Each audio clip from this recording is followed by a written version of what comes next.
adjusting my mic volume so Margaret doesn't have to do as much work. Thank you. I turned my mic all the way up, honestly. Okay, well, I had my mic turned all the way up for the dinosaur. What are you fucking around with? It's my fidget cube. What? Okay. It just sounds really weird. It's the little clicky lever switch. Yeah. Okay. Alright, well that's fidgeting with fidget cube time. Okay. Welcome to Fidget Cube time. Well, welcome to fidget cube time. I'm fidgeting. Okay. That's really distracting. Sorry, I'm gonna put it away.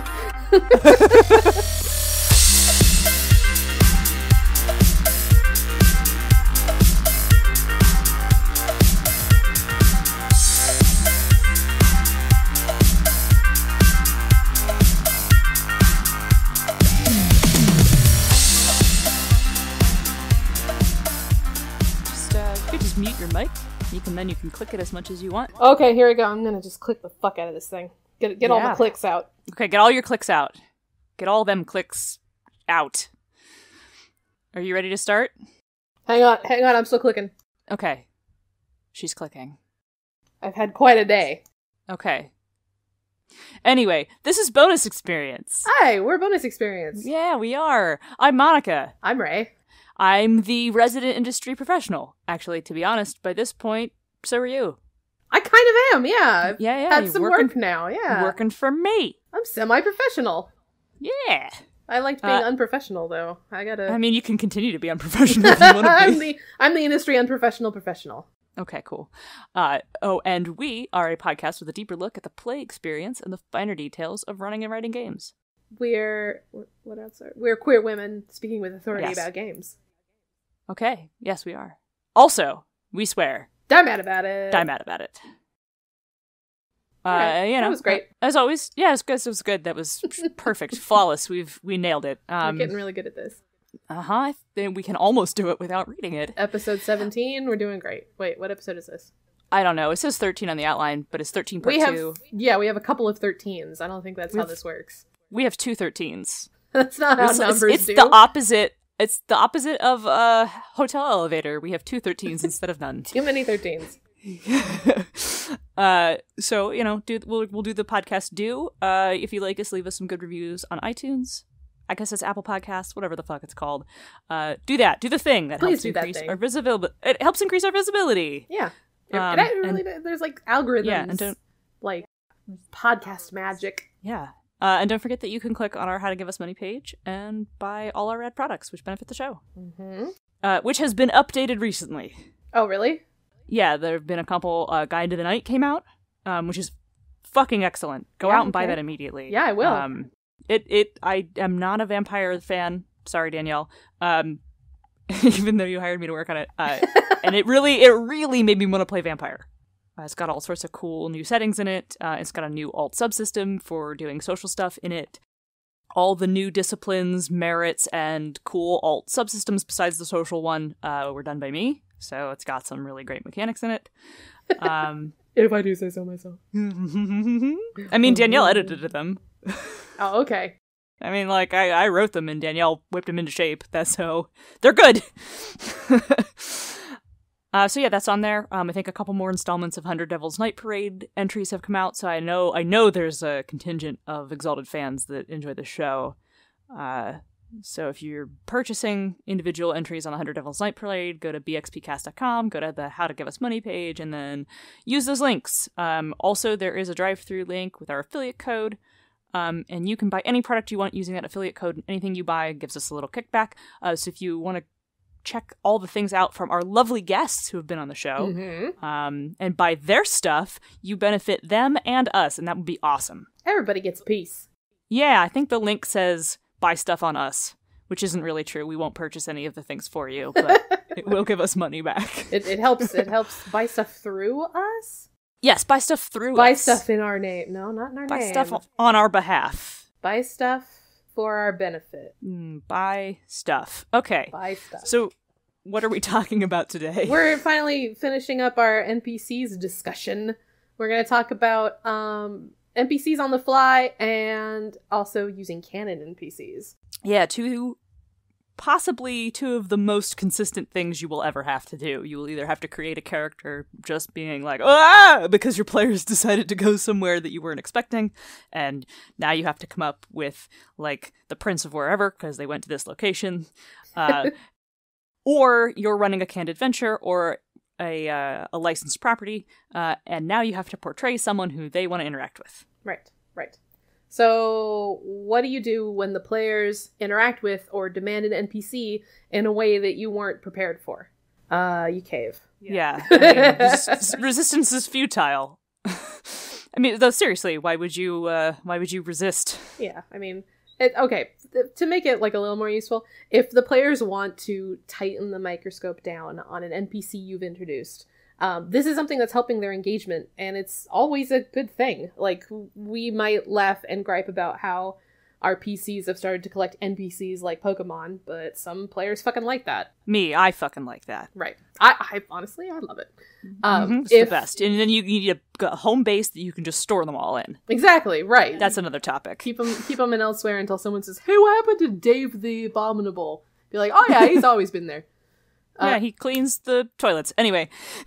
And if they've misread an NPC, which happens to the best of us, like, on both sides, by which I mean, like, you tossed a random detail in there for flavor, and somehow that is what convinced them that this guy is secretly the werewolf they've been looking for, then you've got a few options to deal with this. You can either continue to play it straight and let their paranoia and suspicions run wild, which can really be really fucking hilarious and fun. Or you can note it down in your book and rearrange your set pieces a bit and pretend to play straight, after which point you reveal that your players were right and he really was the werewolf, and they'll feel fucking clever and probably have some really great memories of your game. And knowing when to do which, like when to, like, red herring them or string them along or whatever, and when to do the other, the magician's, I don't know, it's called, like, the magician's choice or something like that, where you're always in control of the outcome of the decision. Right. Which is crap to do if you're actually designing the game, but fantastic to do when you're the GM. Knowing when to do which is all about knowing your group, to be honest. And, like, I can't really teach you how to understand the way your group works. Yeah, that's hard to hard to convey through a podcast. Magician's force, not magician's choice. Magician's force. Thank you. Yes. Magician's force. Yeah. Say they've misread your NPC in, like, the romantic sense, and now they want to romance your bad guy. Which I have never done. Never, ever. Never. Never. I don't have, like, my only advice is, like, yeah, go with it, because I love that shit. I love romancing the bad guys. I love it when a rival or a villain ends up being a love interest. Yeah, I mean, that's pretty great. I mean, I don't think there's any heel face turn that feels quite better than turning the evil overlord into your love interest. The enemies to lovers it's juicy. It's tasty. You guys can probably tell that I'm, like, pretty plainly on the just let them fuck with your NPCs side of things. And I know that that's easier said than done. But I don't really think there's a lot of justification in leaving an NPC untouchable. Just like I don't think you can leave the vast majority of any game untouchable. No, not at all. If you are planning a game and you're really not okay with the idea of any of your concepts changing, like the setting or the NPCs or the conflict, just write a book. Yeah, honestly, just write a book. Yeah, just write a book. The best way to tell whether or not you want to run a campaign or write a book is whether or not you want other people's input. Mm-hmm. Yeah. Also, you gotta let go if they just want to murder or betray a character you're really fond of and enjoy playing. Or, include mechanics that allow significant story characters to flee battle alive to "I'll get you next time, gadget" another day. Just saying. There's a couple of games that specifically have that baked in as, like, GM powers. Like, I know Fate has, you just let your enemy NPC concede, and one of the caveat of the concession is they have to get away alive. And then it's like, oh, okay, well, everybody gets a fat stack of fate points, and technically they won the battle, but the whole, like, the terms of the concession were this guy had to get away alive. You know, find things like that you can use for those NPCs that you really want to have stay alive for whatever reason. I mean, sometimes your players really want to, like, Knights of Sidonia that situation, and then you just gotta let it go. No one's gonna take me alive. Okay, that was a joke. But anyway,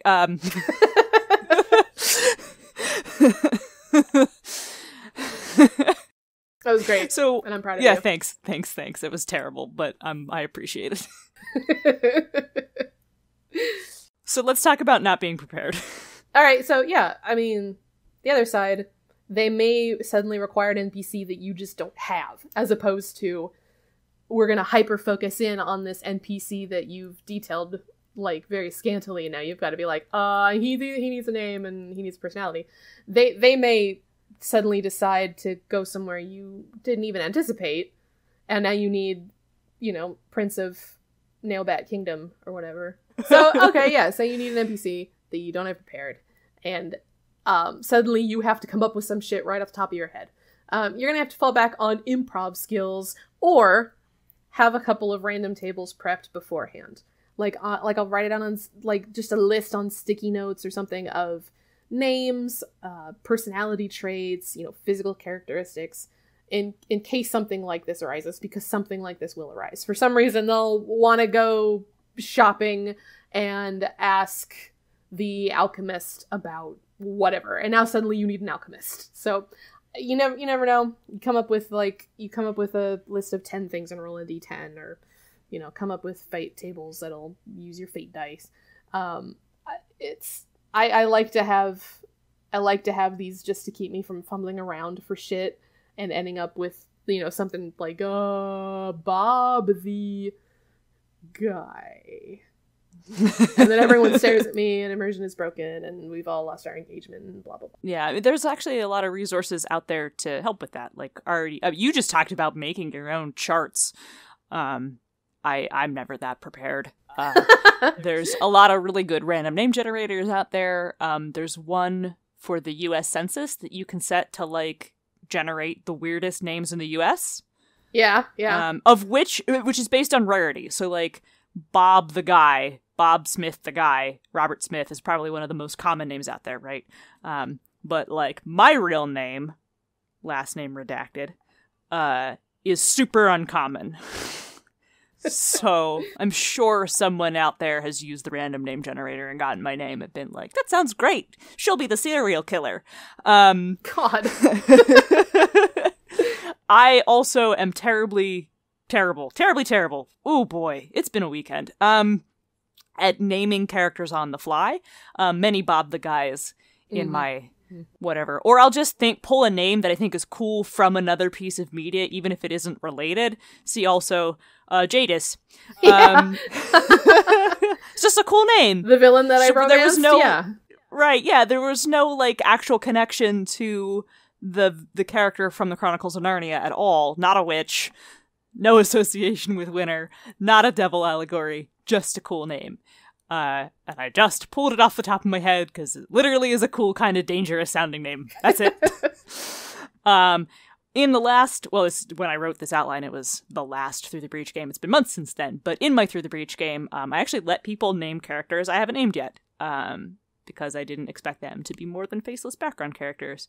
And they did not name them Bodie McBoatface and Fartknocker Jones. Oh, that's good. Though I did put parameters on what I was looking for, specifically to avoid that. I was like, hey, I need a name. Okay, so this character who you're talking to is like a sergeant. She's in this branch of the guild military. She's a middle-aged white woman, but not like the can I speak to your manager kind of middle-aged white woman. What is her name? So crowdsourcing the name, that's a good idea.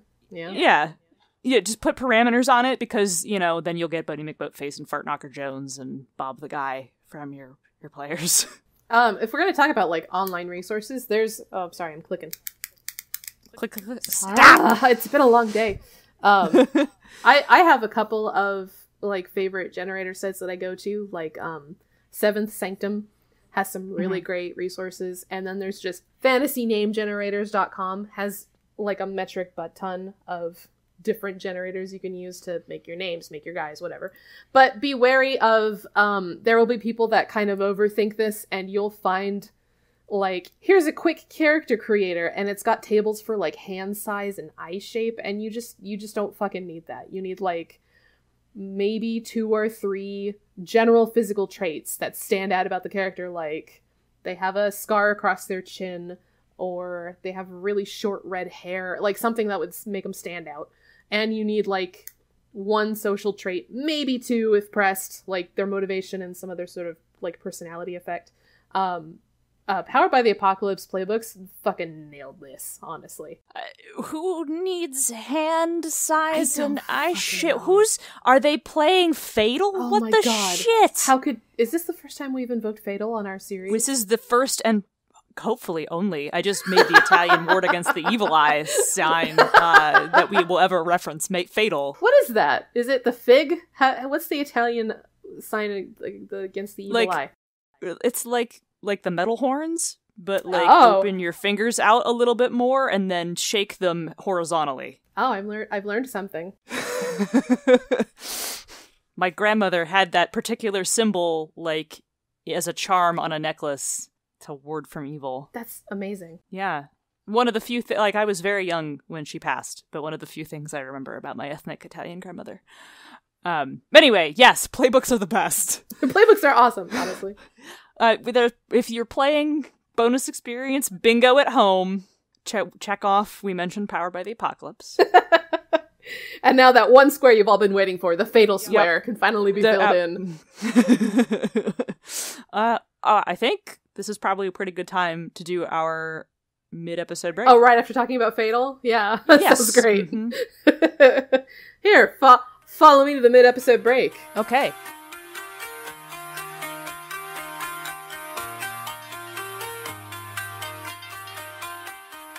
We've done it. We're at the mid-episode break. Hi, we're in a totally different place. Yeah, step into the mid-episode break room. It's spacious. I like that, in here. actually. We've got, like, a water cooler. Okay. We've got those little, like, dispensers with cereal in them that they have at, like, those bougie, like, millennial trap tech jobs. Yeah, I was like, wow, have you ever worked at a place that gave you free cereal? Because I haven't. My brother works in, like, the video game industry, and I swear to God, every place he's worked at, they have cereal dispensers and fucking fancy coffee machines, and it's fucking weird.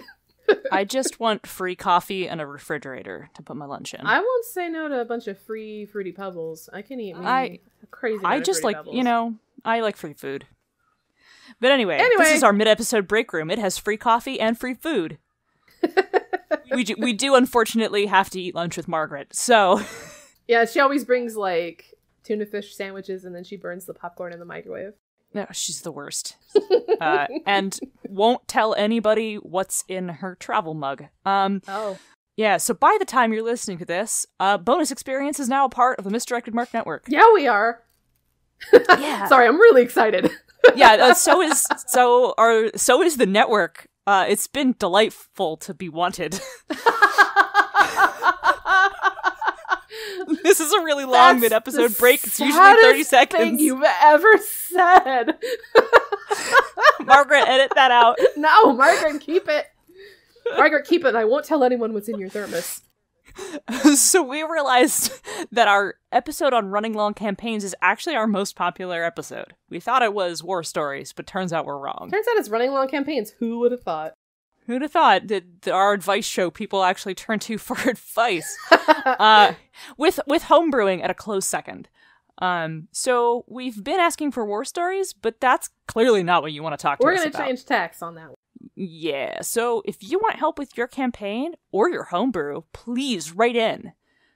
I guess we'll do like a bonus experience advice show or something. Yeah. I know I have trouble running. I mean, if you listen to the long campaign episodes, you know this. I have a lot of trouble running long campaigns. I cannot fucking commit. So let's all turn to Monica and ask for her advice. Yeah, I act like I don't want to just dispense sage advice left and right. I do. Please write in. I've been craving a long campaign too. And I keep thinking, I'll just run it, and then I fucking don't. I just need to find someone who will run a long campaign for me that I can play. Well, with this Misdirected Mark thing, we probably will have a Patreon soon. And maybe we can make that long campaign our actual play. Oh, you mean we could do an actual play? What if we did like an actual play and then like a post-mortem, the bonus experience? Yeah, we would do stuff like that, which would probably be available for patrons only, because doing an actual play is gonna take a lot of our time. It's exhausting. Yeah, so if that's something you want from us, I see Margaret adding a little more of that mysterious brown liquid to her thermos. Oh, Margaret's a brown liquor kind of person. Interesting. Oh, now she's raising her finger to her lips. Ah, Margaret. Your secret's safe with me, Margaret. Margaret, stop tempting me like this. Anyway. Please buy us coffee. Yes. Oh, we love that shit. We love that coffee. It helps pay for our servers on our beautiful ad-free website. It's not like a literal coffee. I'm sure you know by now. It's like a little, a little donation. It's a tip jar. Tip jar sounds dirty. Buy us a coffee. Coffee.com/bonusexpcast. Yep. And keep leaving us reviews, because we love that shit as well. Yeah, as we mentioned before, reviews keep us like on the tippy top of the charts, which we've never really been. Nope. Whatever. It keeps us from the very bottom of the charts. Yes. People listen to us. Sometimes. Let's go back to the show. Yeah, let's wrap this up before Margaret gets get out of the more break room inebriated. here. Yep. Mm-hmm. Okay.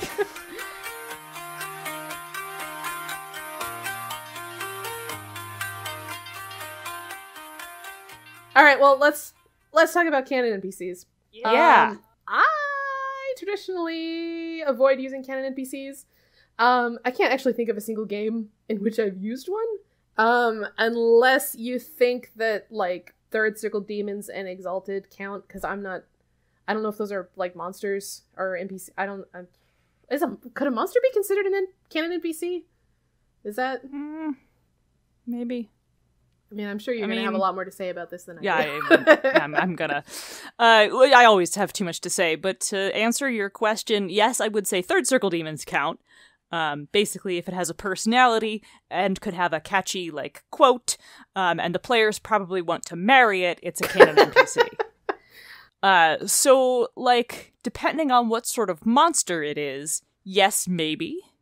Because just like the Boulet that pops up out of the dirt and wants to eat you. It's probably an NPC and not a monster. Yeah. Compare that to, like, a Yedem or a Tyrant Lizard and things that are just because you were talking like about, animal. like, say a Gold Dragon shows up. Gold Dragon has personality. Gold Dragon could have a catchy quote. I want to marry Gold Dragon. But it doesn't really have a name. It could be any Gold Dragon. But if it was Granixstraz, the Gold Dragon, then that's an NPC.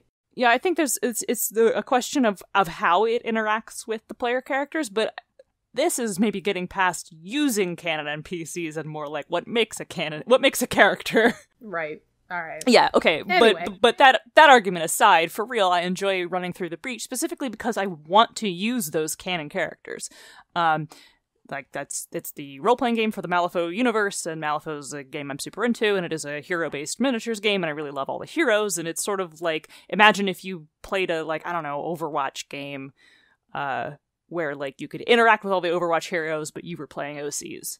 And so, like, you want to see and interact with those people, because they're, like, typically the thing you play in this other game. And I've run a bunch of canned Through the Breach adventures, which, well, any canned adventure is going to involve embodying the NPCs that come with it as part of the toolbox. And those are characters that you need to bring to life, even if you don't like the way they're written. Ray, you just literally wrote NPCs for an adventure. I did! You were writing these characters in order to be usable to someone who was going to then have to play them. Right. At least I hope that is the way you were approaching it. Yes. That is a thing that I did, yes. Well, like, the point of writing canon NPCs, which I will include in any adventure that comes with a pre-made package, like, they come with characters, and they're NPCs that you should portray because they are part of a pre-written adventure. And when you are writing them, because remember, BXP is a show about running, writing, and designing games. True. Like, the point of writing those is to be useful for a future person to read these characters and go, okay, I know how to play them. Do you have any questions for me about embodying canon NPCs? Thank you for helping me through this terrible and difficult time. Yeah, Monica, you're welcome. What tips do you have for running canon NPCs in your games? But like seriously, how much do you like adapt and change at all before you think they kind of become unrecognizable? Like, could you really be like accused of having a canon NPC act out of character? I mean, like, I just waxed poetic about write-ups and how they're important and whatnot. So, you know, if you're playing a canon adventure, or even if you're playing a game that you're designing on your own, like it's your own campaign based in someone else's setting, there will be a write-up for that character.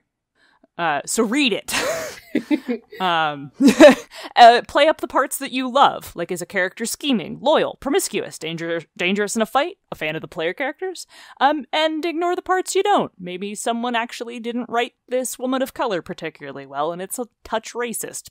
Maybe ignore that part. Or maybe you just don't like that they've decided that this character who is in charge of a mutually beneficial organization is super cutthroat. And you're like, why would someone decide that, you know, the man who's in charge of this very important mercantile union is a huge dick? Find a way to own the character and make it yours. Am I just describing how to be a good actor? Yeah, we're back on acting classes again. I think we are back on acting classes again. Well, it's very much relevant. Yeah. And to be honest, unless someone at your table has really strong opinions on how a character is meant to be portrayed, i.e. a major canon setting fixture, something that will often happen more likely if you are playing a game that is set in someone else's IP, specifically like a licensed product. If you're playing a Marvel-based game, and there are Marvel and DC-based role-playing games where you do in fact play superheroes, someone might have a really strong opinion on how you are presenting Tony Stark, for example. Right. But like, unless someone has a really strong opinion on that, or if it's unless it's you're portraying a character who is super well known in the general public, super well known by the general public, nobody is really going to know if you're putting your own spin on a pre-made NPC in an adventure. Usually the person with strong opinions is me, for the record. That doesn't sound like you. No, not at all. And to answer your question regarding the change thing, oh boy, I can't fucking read tonight. I change as much of it as I feel like, is what I was trying to say. As I just said, most people don't know if you're making huge changes, and a good NPC write-up is brief enough that someone shouldn't take issue with your portrayal because they're not blank enough or whatever, not schemy, not mean, not cruel, not whatever. Blades in the Dark actually has some of my favorite character write-ups because they are so short. They're like a sentence I actually long. really like them too. When I think about like writing notes out for myself when I'm running how to play out an NPC, I actually think to how Blades in the Dark just gives like a 3 or 4 word sentence on what the character is like. It's often like really all you need. Yeah, it's like a sentence long, and then there's like 3 or 4 words to describe what that person is like, and they're often just adjectives. Yeah. I actually did like a version of this for a story game I was a part of at a con. I do it for settings too, if I need like a description of what the room is like, or the field or whatever. I'll just find like 3 evocative adjectives that I could use to like set the scene for the players, especially if they need, details to work their moves or use their abilities or things like that. If I describe a character with just outgoing, positive, and chatty, you have a sense of what that character is like immediately. Right. If I say a character is articulate, insightful, and witty, that also gives you a really clear picture of what that character is like. Right. And if you start grouping disparate adjectives together, like outgoing, secretive, and soft-spoken, then it's like kind of a weird never mind. I'm getting back into acting and writing classes. Well, I'm also but a person who is outgoing and secretive is shallow. Yes. You could just say shallow. Yeah, well, but I meant and if they're soft-spoken, it just means they're not boisterous. They just talk quietly. It doesn't make them not outgoing. Outgoing means that you put yourself forward. Right. And soft-spoken just means you're not the loudest person in the room. So I don't necessarily know that those are contradictory, we're but I just still got a getting pretty back cool... to, like, you know, we're just going back to writing and acting classes here. Yeah, right, we are. But the thing about the Blades in the Dark, 3 or 4 words to describe what that person is like, that means that every game's version of those characters are going to be different. I threw the Dimmer Sisters out as an example, because Henry certainly made them really interesting in our game. And the fact that you and I are both going to read that same set of 3 words and come away with something completely different, but, like, similar enough that those 3 things will be present is just so cool to me. Right. Yeah. Yeah. God, you're making me want to play Blades in the... I want to play Blades in the Dark so bad. Blades in the Dark's so good. Who's the fucking vampire that's, like, his own faction just by himself? By himself? I do not remember his name, but our Whisper chose him as his enemy. Because he's on the playbook. Oh God, no! As the choice. That's a bad move. He's like the settings, like Dracula. You can't fucking do that. I mean, you can, but you shouldn't. It's on the playbook as a choice. Yeah. All right. But also sometimes, like, your player group will just love your particular take on a canon NPC. 5 Days Darkness. Oh, what? Was something wrong? Got something in your throat there. I got a little calibration in my throat. And they want to see that portrayal over and over again, and that becomes something really special and unique for that whole group to share. And so, like, that sort of ownership makes that sort of thing special. Or your portrayal will trickle down and someone else will run their game with different people and they will be like, I was so inspired by Monica's 5 Days Darkness that I did it almost the same way they did, and it becomes sort of like a character telephone kind of like inspiration barnyard. Whoa, I'm so tired.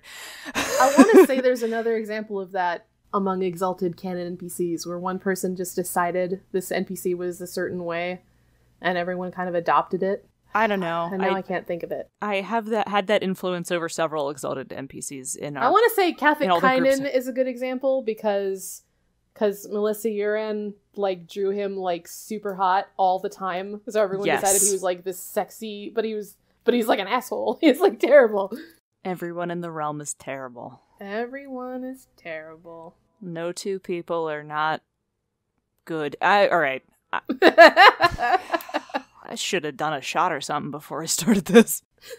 We'll take another break and you can Margaret, hand me some of that. No, bring that over here. She's very protective of her mysterious go juice. Hey, as far as NPCs go, just remember what we always say. Change it if you want to. Change it if you want to. Just change it if you want to. Speaking of change it if you want to, you can find more BXP at our website, bxpcast.com. It's so beautiful. I'm so proud of it. You can also find us on Bonus EXP Cast on Twitter. Yeah, and if you want to send us those help me with my campaign, help me with my homebrew thingamajigs, you can email us at bonusexpcast@gmail.com. In fact, that's right. I just helped a woman who I don't know from the internet make a Harry Potter homebrew for D&D 5th edition this weekend. That sounds awesome. That is a thing that actually happened. Is that in our email? No. Oh. I miss a lot of good things in the email. I check it like every other week. I'm like, ooh, treasure. No, that wasn't in our email. That was in a Facebook group I'm in. I do the Twitter. Hello. You do the email. Yeah, that's true. You can find me at Zenith Sun on Twitter. You can find me at Ray_Cole on Twitter. I think that's it. Yep, I think we're done. All right. Everybody get out. I'm going. Margaret, give me some of that. Change it if you want to. Change it if you want to.